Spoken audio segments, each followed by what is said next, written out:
Welcome to Early Years Matters TV. Hi guys, I hope you're all keeping well and safe. Welcome to Early Years Matters TV. On today's episode of Early Years Matters TV, I am going to be discussing child autonomy in the area of early childhood.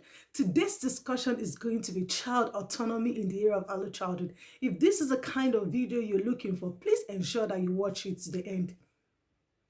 All right, I will start by giving the definition of child autonomy because you might be wondering what is child autonomy in the area of early childhood, okay? Child autonomy is the ability of the child to be able to be in control, to be able to be in charge in relation to doing things for themselves. I'll repeat again, child autonomy is the ability of young children to be able to do things on their own, okay? To be able to make choices, okay? But I would also let you to know that in the area of early childhood, okay, you have to be mindful of the decisions that young children make.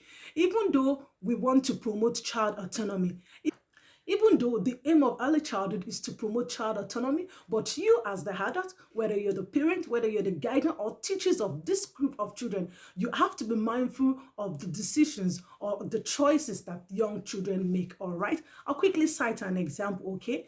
Young children from birth to 8, okay, there are some decisions that you can let them to make in relation to promoting child autonomy. Okay, I'll cite an example. For example, okay, if a young child comes to you and say they want to have a car, okay, it's not going to be possible. Okay, that can't be possible. Okay, so just bear in mind in relation to promoting young children autonomy, you have to be mindful of the choices and the decisions that this group of children make. Okay, so let you to also know that child autonomy can impact on child development. Okay, if a child has the ability to do things by themselves on their own, it impacts in the area of their development. Okay, first, self-esteem. Okay, if a child is being given the opportunity or the choices to do things on their own, it's going to boost their self-esteem. Okay, and it's also going to motivate them in relation to doing things, and it's also going to help in terms of their cognitive development because they have the sense of belonging, they have the sense of doing things on their own. All right. Okay, so and also in times of cognitive development, okay, when you give young children the opportunity to do things on their own, it helps them to problem solve, okay, it helps them to make informed decisions. So I would like you to take note of the benefits of child autonomy in relation to early childhood, okay, and in relation to child development. All right, so I'm going to be talking about some of the ways you could promote child autonomy in the okay. The first way is to give responsibility, okay. Allow this group of children to be able to do things on their own, okay. Allow them to do things for you in the home. For example, if you're a parent, if you're cooking, okay, you could assign choices that you want them to do for you. Get you milk, get you spoon, tidy up after themselves, tidy up their room. It's really important that you give these children responsibility. Do not say, oh, because they are young children, they are too young, there's nothing that they can do. I'll let you to know that these children, they have the ability to do things and you'll be amazed by what they can do. But the only way you'll be amazed by what they can do is when you give them the opportunity to do this. Okay, so the first way to promoting child autonomy in the area of early childhood is give responsibility, assign responsibility for young children to do, okay, and you'll be amazed by what they can do. And this is also going to boost their self-esteem, okay, in relation to what they are able to do. So take note about giving responsibility to young children. All right, tip I'm going to say to you is offer choices, okay,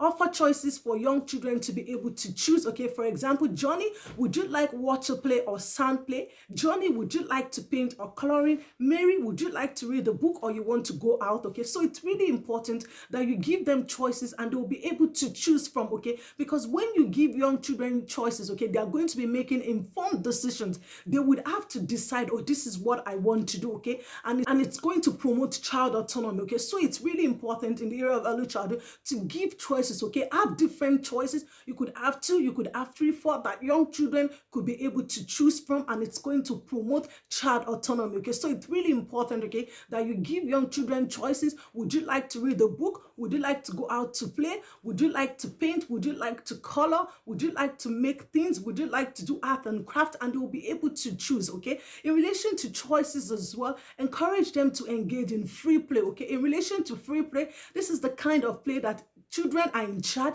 It is not structured by adult, okay? Children are in charge of this type of play, okay? So when you encourage children to engage in free play, it's going to boost their self-esteem, okay? It's also going to promote autonomy, okay? The child will be able to do things on their own, okay? So take note of giving choices to promote child autonomy in the area of early childhood, all right? So the last tip I'm going to give to you is you need to respect choices, okay? But I'd also like you to know that in relation to respecting choices of young children, you have to be mindful of how you go about this, okay? I would also like you to know that in relation to respecting choices of young children, you have to be mindful. Like I said earlier, there are some decisions that young children cannot make, okay? But when they are able to make decisions, you need to respect their choices. Okay, let's say, for example, if a child say to you that, okay, they would like to wear a blue pair of jeans, okay, and you know that this is something that you can do, okay, so it's really important that you respect their choices. Okay, let's say, for example, now if a child asks you that, oh, they would like to have banana, okay, so you need to respect it is something that they like, okay, and bear in mind that we're talking about promoting child autonomy, and one of the ways you could promote child autonomy is respecting choices, okay? When young children tell you that, okay, this is what they would like to do, okay, like for example, if they would like to read a book, okay, if they would like to have a piece of fruit, okay, so you need to respect this, and this is going to help to promote child autonomy, okay? But like I said, bear in mind in relation to respecting choices, you need to consider the age of these children, okay, because we're talking about young children from birth to 6 years, and there are some decisions that this group of children cannot make, okay? So in relation to respecting their choices, you also need to put this into consideration. But if there are choices that they could make, you definitely need to respect this so as to promote child autonomy in the area of early childhood. All right, thank you so much for listening, and if you haven't subscribed to my YouTube channel, Early Years Matters TV, please do subscribe to this channel, and not just subscribe, turn on your notification bell so that every time I upload a new video, you'll be the first person to be notified. On this channel, Early Years Matters TV, I give parenting tips, teaching tips in the area of early childhood. So take care and mind yourselves for now. Bye bye.